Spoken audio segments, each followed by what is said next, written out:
2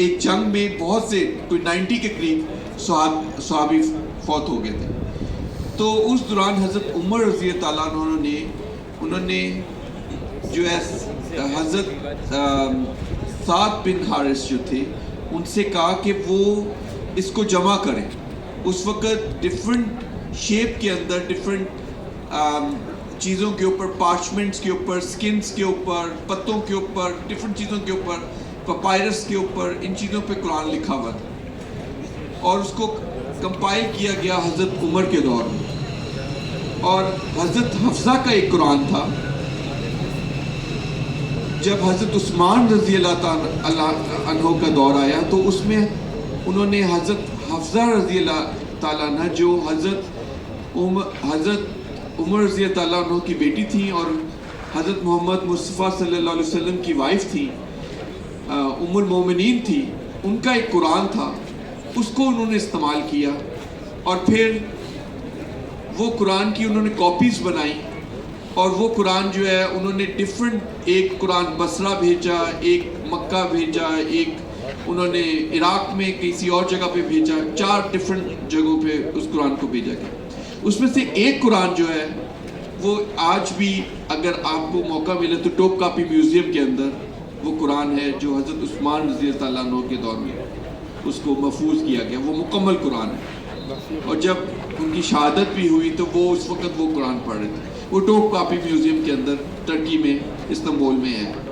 سو یہ جو چیز ہے کہ قرآن جو تھا وہ حضرت محمد صلی اللہ علیہ وسلم کے بعد لکھا گیا یا ان رائٹنگ فارم میں نہیں تھا، اس کی کوئی تصدیق نہیں ہے کیونکہ اس وقت بھی تھا. اس وقت بھی 40 کے قریب جو اصحاب اجمعین تھے، کاتبین وحی تھے، وہ اس کو اکٹھا کرتے تھے تو اور لکھتے تھے. اور حضرت جس طرح شاذن نے ابھی بتایا، حضرت علی جو تھے رضی اللہ تعالیٰ عنہ وہ پہلے خطاط تھے قرآن کے، انہوں نے اس کو خطاطی کی. اس کے علاوہ حضرت امیر معاویہ رضی اللہ تعالیٰ عنہ وہ بھی خطاط تھے جنہوں نے اس دور میں حضرت محمد صلی اللہ علیہ وسلم کی سے آگاہی لے کے تو اس کو لکھا.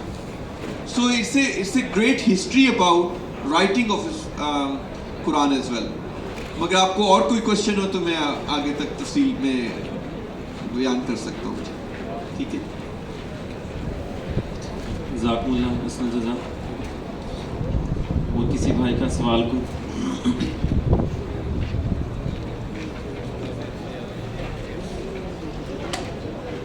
ٹھیک ہے. باقی جیسا کہ خاک صاحب نے عرض کیا ہے کہ محترم رضوان صاحب جو ہے یہاں پہ موجود ہیں تو آپ ضرور جو ہے وہاں پر نمائش پر جائیں، اس کو وزٹ کریں اور ان سے جو ہے وہ گفتگو بھی کریں تو انشاءاللہ جو ہے وہ ہمارے ساتھ رہیں گے.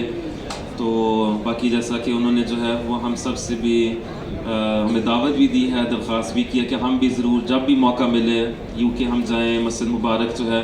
تو مجھے یقین ہے کہ اب آئندہ ہم میں سے کوئی بھی جائے گا تو بالکل ایک اور دوسرے زاویے سے دیکھے گا اور جو اب اللہ تعالیٰ کے اسماء ہیں ان کو جو ہے وہ دیکھے گا اور بالکل ایک اور فیلنگ جو ہے ایک احساس پیدا ہوگا انشاءاللہ. تو باقی ہم سب کے لیے یہی پیغام ہے کہ ہم جو ہے جیسا کہ اللہ تعالیٰ نے تعریف کی ہے بعض مومنین کی کہ یتلونہ حق تلاوت، کہ وہ اس کو تلاوت کے حق ادا کر کے جو ہے اس کی تلاوت کرتے ہیں. تو اس میں یہ سب باتیں جو ہیں وہ شامل ہو جاتی ہیں جن کا آج ہم نے ذکر کیا ہے. تو اللہ تعالیٰ سے دعا ہے کہ ہم سب کو جو ہے وہ توفیق عطا فرمائے. شاذر کا محترم رضوان بیگ صاحب کو بہت بہت شکریہ، جزاکم اللہ کہ آپ ہمارے اجتماع میں تشریف لائے ہیں اور جو ذریعے ہمیں جو ہے وہ گفتگو جو ہے اور باتیں ہمیں بیان کی ہیں. اور انشاءاللہ آئندہ بھی آپ ضرور آئیے گا، ہماری طرف سے دعوت ہے، آپ کو ہمیشہ آئیے گا. اور جزاکم اللہ حسن جزا. بہت شکریہ. Danke, Lars, ne, das ist aber schon schwer. Liebe Brüder, wir sind damit